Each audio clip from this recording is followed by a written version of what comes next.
Today we're going to make a stacked rosemary focaccia bread, grill some vegetables, and make this fantastic rosemary focaccia sandwich all on the Solo Stove pie and the Solo Stove Bonfire grill kit. I'm Johnny, you're watching A View to a Grill, and the first thing we need to do is prepare our rosemary focaccia dough. For this dough, you're going to need some fresh rosemary. Just peel off the leaves and take the leaves down to a fine dice. Here's what my rosemary looked like when I was done chopping it, and that came out to about 2 tablespoons. For our dough, you're going to want to start off with 350 grams of water.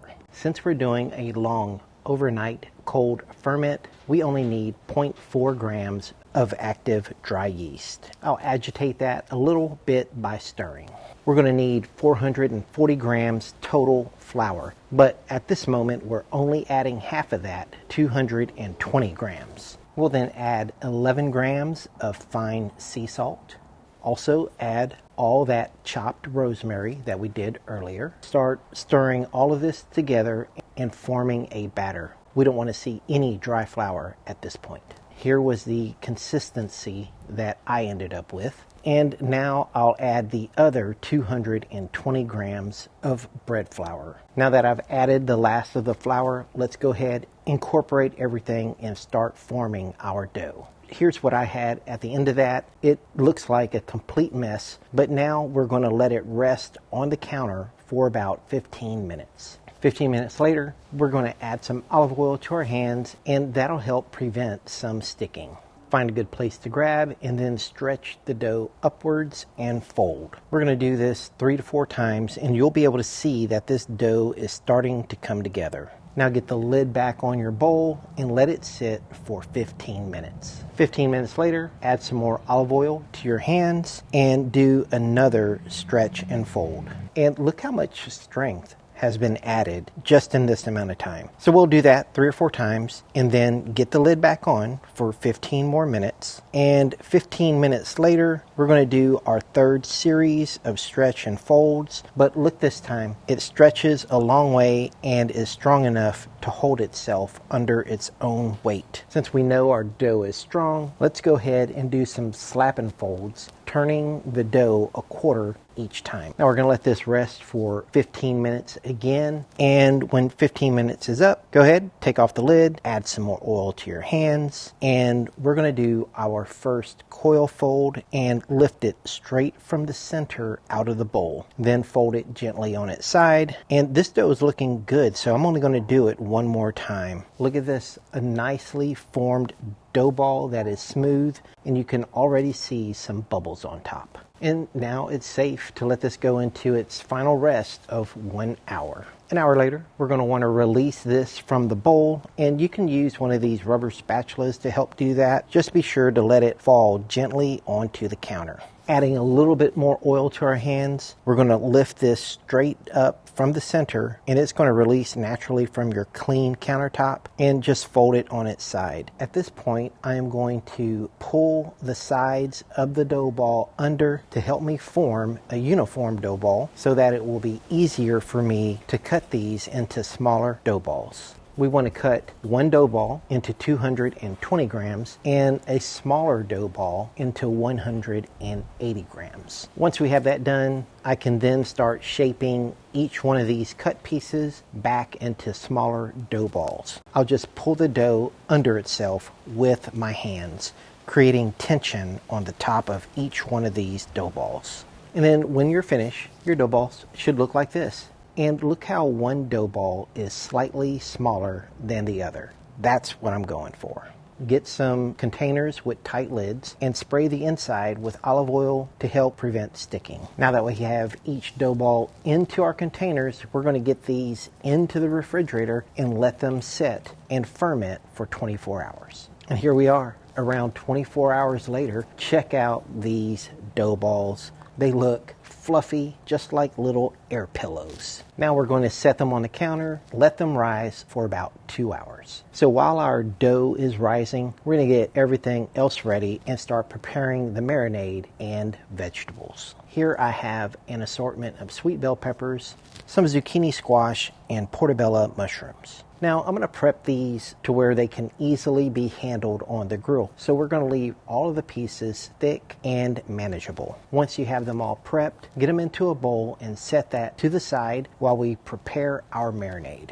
I'll use my knife and shave some zest right off the side of a lemon, and it's just easier to do that if the lemon is still whole. Now I'll get the zest and put that onto my vegetables. I'm going to use a squeeze bottle for this marinade because we're going to use half now and reserve half for later. In a squeeze bottle, squeeze in a half a cup of lemon juice. Be sure to salt that to taste. Then add about a half a teaspoon of oregano. Next, a half a cup of olive oil, and then ground pepper to taste. Now put the cap on and shake your marinade. Our marinade is done, so we're going to put about half of that onto our vegetables. Be sure to toss them around a little bit, squeeze some more marinade, and just make sure everything has nice covering. When you're done, put your lid back on and set that to the side. Let's go outside and I want to show you my setup for the Bonfire grill kit. You can see here that the right side of the Bonfire grill kit I'm leaving blank, and that's so that I can have a cool side. On the left will be my hot side. Now I have my chimney starter going, so I'm going to go ahead and start up the solo stove pie as well. I'll adjust it to where it's on the fourth dash from the right because I'm going for a heat over 700. My chimney starter is ready to go. I'll get that on the hot side of the solo stove Bonfire grill kit. Now you're going to need something long to help you move that fire around, and I like to use these long 20-inch Lamson tongs. Since our coal bed is now ready, we can go ahead and put on our cast iron grill grates. Our cast iron grill grate has preheated, so let's go ahead and start grilling our vegetables. Now the goal here with the grilled vegetables is on these blazing hot cast iron grill grates, all we want to do is get some color on each set of vegetables. I'm not trying to grill these to where the vegetables are soft. I still want them to have some crunch and some bite on all of them. Now while you're grilling, if you need to add some salt, add some salt. If you feel like putting more of that marinade on, put more of that marinade on. Just be sure, do not overcook them. Leave them with texture. Our grilled vegetables are now ready. Let's check the temperature on the Solo Stove Pie Pizza Oven. We're above 700, which is exactly where we wanted to be. On our Rosemary Focaccia sandwich, I'm going to use this trio of Italian cold cuts. Now our dough has been resting for almost 2 hours, and take a look at how much they've risen. I have the larger dough ball on your right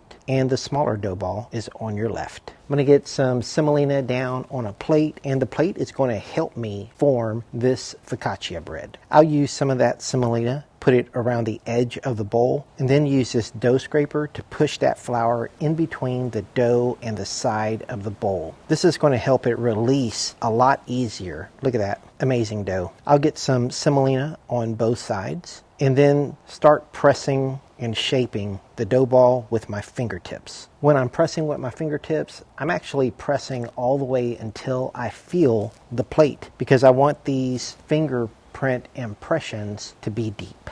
All right, once you have your larger dough ball finished, just go ahead, grab it, and put it on the peel. Now we can go through that whole process again with the smaller dough ball. And one of the tricks I want to tell you about, when we put this on the peel, we want a little bit of semolina left on there, but if there's too much, go ahead, pick that dough up and slap it off. Now we can put some olive oil on the bottom dough, and then grab that smaller dough, knock off semolina if necessary, and place it right on top the bottom dough. And be sure to shape the top one just like the bottom one. The stacked focaccia is ready. Let's get it into the Solo Stove pie. This won't take long.